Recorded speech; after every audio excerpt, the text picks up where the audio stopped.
पढ़ाओ ना। इससे अच्छा से रिवाइज ही करा दो, नया टॉपिक नहीं लेंगे फिर। ना अभी या बाद में? नहीं नहीं, बाद में फिर रिवीजन करेंगे ना। चलो चलो वो सब टेंशन मतलब नहीं लेते हैं। अभी आता है 706। ठीक है, तो हमारे जस्ट की ऑडिट मैटर पैरा के नीचे दो और पैरा का स्पेस दिया है आईसीआई ने, और बोला है यहाँ पर emphasis of matter paragraph use कर में ईओएम पैरा में लिखो, नहीं तो फिर अदर मैटर पैराग्राफ में भी कुछ चीजें आप लिख सकते हो। बट अभी सबसे बड़ा सवाल तो यही आता है कि when we are already explaining certain things as a key audit matter, then why are we using other matters and emphasis of matter paragraph? So what like मैं असेंशियली बता देती हूँ स्टैंडर्ड में क्या मिलेगा आपको। ठीक है, दो तरह की बातें होती है ऑडिट में। एक जो फाइनेंशियल स्टेटमेंट में ऑलरेडी डिस्क्लोज्ड है, और एक जो फाइनेंशियल स्टेटमेंट में डिस्क्लोज नहीं होती। जैसे कि ऐसे 299 में अदर ऑडिटर्स ने अपना सेपरेट ओपिनियन दिया है, ये आप कहां बताते हो आपकी ऑडिट रिपोर्ट में? अदर मैटर पैराग्राफ में, hmm. Right? Is this something already disclosed in the financial statement कि नहीं नहीं दो ऑडिट रिपोर्ट बने हैं? नहीं, हाँ। फाइनेंशियल स्टेटमेंट में ये मैटर कहीं नहीं आता। बट यूजर के अंडरस्टैंडिंग के लिए इंपॉर्टेंट है to understand about the whole की ऑडिट में हुआ क्या है। तो हम्म। तुम कहां लिखोगे ये बात? अदर मैटर पैराग्राफ के अंदर।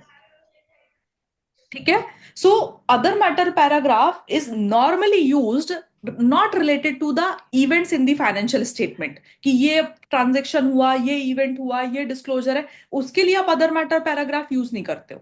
अदर चीजें बताने के लिए कि ये दूसरे ऑडिटर का रिपोर्ट यूज किया है, इंटरनल ऑडिटर का रिपोर्ट यूज किया है, या फिर कुछ ऐसा मैटर है सिग्निफिकेंट जहां पर आपको हाईलाइट करवाना है, all of that, so use that other matter paragraph वहां पर।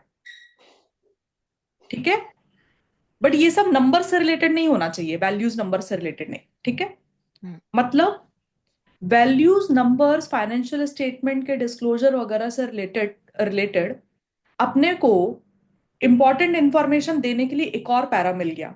की ऑडिट मैटर ऑलरेडी था, but other emphasis of matter paragraph मिल गया।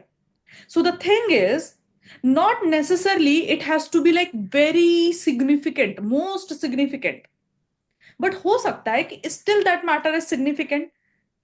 मतलब जरूरी नहीं है कि आप टीसीडब्ल्यूजी को डिस्कस करोगे, उसके बारे में बहुत बड़ा सा एकदम महासभा बैठाओगे उनके साथ में, you are having a big meeting and all. Not necessarily. हो सकता है आपने टीसीडब्ल्यूजी के साथ में डिस्कस भी नहीं किया होगा उस मैटर के बारे में, क्योंकि आपका मैनेजमेंट के साथ में ही बात करके सब क्लैरिटी मिल चुका होगा। Beat anything in the financial statement, take any investment से रिलेटेड, कंटिजेंट लाइबिलिटी से रिलेटेड, किसी भी मैटर से रिलेटेड। हो सकता है छोटा सा मैटर है, इंपॉर्टेंट है अंडरस्टैंडिंग के लिए, बट जरूरी नहीं है कि टीसीडब्ल्यूजी को इन्वॉल्व करना पड़े, right? Use your emphasis of matter paragraph for all those things. But please know, यहां पर प्री कंडीशन है कि ऑलरेडी वो मैटर फाइनेंशियल स्टेटमेंट में प्रेजेंटेड एंड डिस्क्लोज्ड होना चाहिए। क्या बोला मैंने? एम्फेसिस ऑफ मैटर पैराग्राफ में आप क्या डालोगे वो किस बात पे निर्भर करेगा? कि वो मैटर ऑलरेडी फाइनेंशियल स्टेटमेंट में डिस्क्लोज्ड है। कि ऑडिट मैटर पैराग्राफ के बारे में हम ऐसा कुछ नहीं बोल रहे थे कि वो ऑलरेडी डिस्क्लोज्ड है and all of that, but emphasis of matter paragraph के बारे में हम बोल रहे हैं कि वो आइटम कहीं ना कहीं notes to account, cash flow statement, balance sheet, PNL में ऑलरेडी है। हम सिर्फ उसके बारे में एडिशनल जानकारी देने की कोशिश कर रहे हैं इन दी एम्फेसिस ऑफ मैटर पैराग्राफ। ना ही वो मैटर मोस्ट सिग्निफिकेंट का था कि हम टीसीडब्ल्यूजी के साथ में मीटिंग करके आए। बट बताना जरूरी है, वी फील कि वो थोड़ा सा ना यूजर का अटेंशन ड्रॉ करने के लिए इंपॉर्टेंट मैटर है ये। मैं अभी वर्डिंग्स आपको पढ़ के बताती हूँ उसके, बट आप देखना मैंने क्या बोला, आप उसको मैम, बोलो ना। गोइंग कंसर्न के केस में भी अपन like drawing the users attention वाला सीन था ना? हाँ, बट उसके लिए आपको स्पेशल स्थान दिया गया था ना। करेक्ट। कंसर्न के नीचे ये बेसिस फॉर गोइंग कंसर्न का पैराग्राफ भी आएगा। तो वही जहां पर स्पेसिफिक एरिया है तो फिर तो है ना अपना अपना ऐसा। ठीक है, सो 706 deals with additional communication in the auditor's report when auditor consider it necessary। क्यों? To draw the user attention to the matters presented and disclosed in financial statement that are of such importance। वहां था most significant, यहां था such importance that they are fundamental to the users understanding of financial statement मतलब एक एक किसी व्यक्ति को एक एंटिटी का फाइनेंशियल स्टेटमेंट रीड करके समझने के लिए वो बेसिक नॉलेज होना चाहिए। बेसिक, उसके फंडामेंटल, उसकी नींव के लिए जरूरी है। That is why you think कि बॉस, जैसे आपको लगता है कि यार ये AS 17 है या इंड AS 28 है 24 है, उससे रिलेटेड कुछ इंपॉर्टेंट इंफॉर्मेशन है, मैनेजमेंट ने ऑलरेडी डिस्क्लोज किया है financial statement, but you think यार ये this is also very basic, but मतलब यूजर के अंडरस्टैंडिंग के लिए तो ये फंडामेंटल है बॉस, तो मुझे ये बताना चाहिए। So matter is already presented and disclosed in financial statement, but वो इंपॉर्टेंट है क्यों? To draw the user attention, ताकि वो यूजर्स की फाइनेंशियल स्टेटमेंट की अंडरस्टैंडिंग को और फंडामेंटली स्ट्रॉन्ग कर पाए, वो बंदे को फाइनेंशियल स्टेटमेंट अच्छे से समझ में आ जाए इसके लिए। ठीक है, ये केस 1 है आपका। दूसरा, SA 706 deals with additional communication in auditor's report when auditor consider it necessary to draw user's attention to any matter or matters other than those presented and disclosed in financial statement that are relevant to users understanding of the audit and auditor's responsibility or auditor's report। मतलब ये case 2 वाले वो matter है जहां पर आप user का attention लाना चाहते हो उन चीजों के बारे में विच आर नॉट प्रेजेंटेड और disclosed in the financial statement, but वो रेलिवेंट है। ऊपर वाला इंपॉर्टेंट था फंडामेंटल अंडरस्टैंडिंग के लिए, नीचे वाला रेलिवेंट है उस यूजर को ये समझने के लिए कि उस ऑडिट में ऑडिटर की जिम्मेदारियां क्या है एंड उसके ऑडिटर्स रिपोर्ट के बारे में। जैसे आपने बोला था कि 299 में बिकॉज मैं सेपरेट ओपिनियन दे रहा हूं तो मेरा रिस्पॉन्सिबिलिटी बदल जाएगा, तो उसके लिए आपने अदर मैटर पैराग्राफ यूज किया था। सो वो चीज आप, ये जो सेकंड वाला केस है ना, ये आपका अदर मैटर पैराग्राफ की तरफ आपको इंडिकेट कर रहा है। ऊपर वाला जो केस 1 था वो एम्फेसिस ऑफ मैटर पैराग्राफ की तरफ इंडिकेट कर रहा था। आप इसको पढ़ो, समझो और याद करो। ये 2 लाइन अगर आपको याद हो गई तो आपको ये मान के चलना पड़ेगा कि 706 याद हो गया, क्योंकि ये इतना रिपीट होगा ना भी पूरे स्टैंडर्ड में कि आपको ये याद होना is mandatory for your fundamental understanding of 706। So please learn this करके। इधर ही है मैम, इधर ही है। मैम चिल कर रहे हो तुम लोग? नहीं, ब्रेकफास्ट कर रहे हैं। रूपाशा किधर है? As per SA 706, emphasis of matter paragraph and other matter paragraph in independence auditor's report, objective of auditor is having formed an opinion on financial statement is to draw users attention when in auditor's judgment it is necessary to do so by way of a clear additional communication. मतलब additional कब होता है? जब already कुछ given होता है उसके ऊपर एडिशनल होता है, ये कोई नया जानकारी नहीं है। इन ऑडिटर्स रिपोर्ट किसके बारे में? About to report a matter although appropriately presented and disclosed in the financial statement. Remember, ये हमने ऊपर से लर्न किया था कि although it is presently already presented and disclosed in the financial statement, but it is of such importance that it becomes fundamental to the users understanding of the financial statement. सामने वाले को financial statement और अच्छे से fundamentally समझ में आ जाए उसके लिए है। Second, as appropriate, any other matter that is relevant to users understanding of audit, मतलब सामने वाले को ऑडिट समझ में आए, ऑडिटर की रिस्पॉन्सिबिलिटी समझ में आए, ऑडिटर्स का रिपोर्ट अच्छे से समझ में आए, इसके लिए आप अदर मैटर पैराग्राफ यूज कर सकते हो।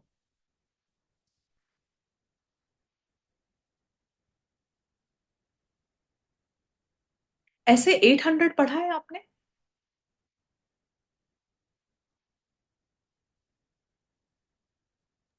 Like it is an audit report given for other audits other than financial statement.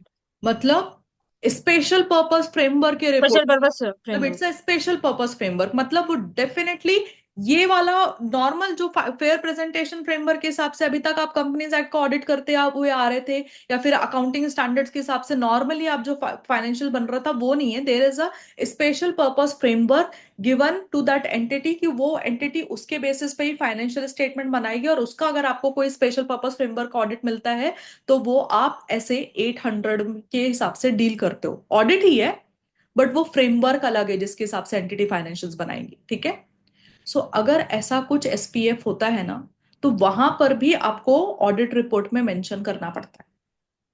In case the financial statement is prepared as per audit report में, मतलब अदर मैटर पैराग्राफ में you can mention that, मतलब alert करने के लिए। मतलब ऐसा नहीं है कि आप स्टार्टिंग से उसको ऐसा गुमराह करोगे कि नहीं नहीं ये तो नॉर्मल ऑडिट रिपोर्ट है, नॉर्मल ऑडिट रिपोर्ट। ऐसा नहीं, इंट्रो पैरा में ऑलरेडी वो होगा, but in your other matter paragraph you have to alert users again कि boss this is a special purpose framework audit report. Done. तो ऐसे भी जगह, मतलब जहां पर उनको आपके बारे में, ऑडिट के बारे में, आपके रिस्पॉन्सिबिलिटीज के बारे में समझ में आए, वैसे सब चीजों के लिए आप अदर मैटर पैराग्राफ यूज करते हो। अब these are the matters other than those presented and disclosed in the financial statement. Done. Definition of emphasis matter paragraph, again same चीज, अदर मैटर पैराग्राफ सेम चीज, बहुत रिपीटेशन है इसलिए मैंने बोला ऊपर ही याद कर लो। ऊपर याद कर लिया तो फिर आपको नीचे दिक्कत नहीं होती। क्विक रिव्यू, क्विक ओवरव्यू ले लो एक बार इसका।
डन, आगे चलेंगे।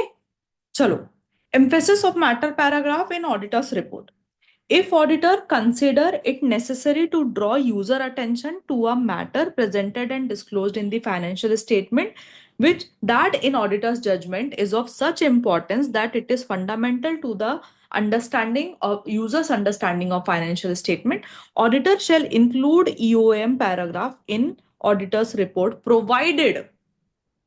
मतलब कब आप ईओएम में वो मैटर नहीं लिखोगे, कब मैटर नहीं इंक्लूड करना है। पहला, अगर मॉडिफाई उस होता है। मैटर के बारे में ऑलरेडी मॉडिफिकेशन है तो तब तो वो ऑलरेडी मॉडिफिकेशन में डील हो गया। सेकंड, जब ऑलरेडी उस मैटर को आपने 701 का की ऑडिट मैटर बना दिया है तो नो रिपीटेशन अगेन, राइट। अब if that matter is of 701, 701 में तो सभी आता था, right. 701 did not have a thing कि भाई फाइनेंशियल स्टेटमेंट में डिस्क्लोज ही होना चाहिए, हाँ ऑडिट से रिलेवेंट होना चाहिए, तो 701 में आ जाता था। तो if that matter you have already considered is of most significance, तो कहां फिर आप उसको बोल रहे हो सच इंपॉर्टेंस ईओएम में भी डालूंगा, नो। ठीक है। सो मॉडिफिकेशन वाला पॉइंट एंड केएम वाला पॉइंट ईओएम में नहीं आता है। Okay public. Yes ma'am. चलो थोड़ा आगे चलते हैं। ईओएम का सेपरेट सेक्शन होता है ऑडिट रिपोर्ट में, yes. Separate section in auditor's report with the appropriate heading that include EOM.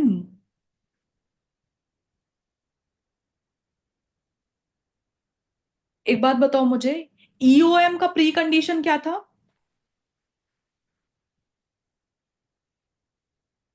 That it should be part of financial statement. मतलब it is uh, appropriately presented and disclosed in financial statement. yes, जिसके बारे Yes, में ma'am. आप सिर्फ additional information देने की कोशिश कर रहे हो, additional communication, right? तो जब आप उस मैटर को अब वापस ईओएम में लिखोगे तो कृपया करके रेफरेंस दे देना ना कि वो बंदा कहाँ देखेगा उसको, पीएनएल बैलेंस शीट और कौन से नोट्स टू अकाउंट में.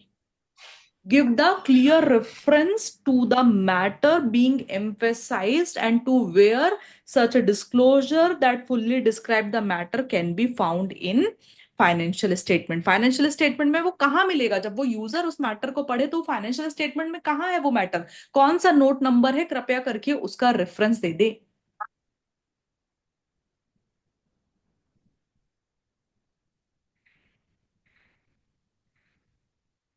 क्या बोला मैंने? Include a paragraph with a clear reference to the matter being emphasized and to where such disclosure that fully describe the matter can be found in the financial statement. Yes. And such paragraph should only refer to the matters already presented and disclosed in the financial statement. And second, उस matter के बारे में आपका opinion जो है it should not be modified. क्या बोलती है पब्लिक? क्लियर? सिंपल सा पॉइंट था कि नोट्स टू अकाउंट में कहां वो मैटर मिलेगा, उसका डिस्क्लोजर उसका रेफरेंस दे देना. Yes, ma'am. अगला point, EOM is not substitute for. Same question आपने KM में पढ़ा था. It is not substitute for modified opinion. It is not substitute for any disclosure, and it is not substitute for 570.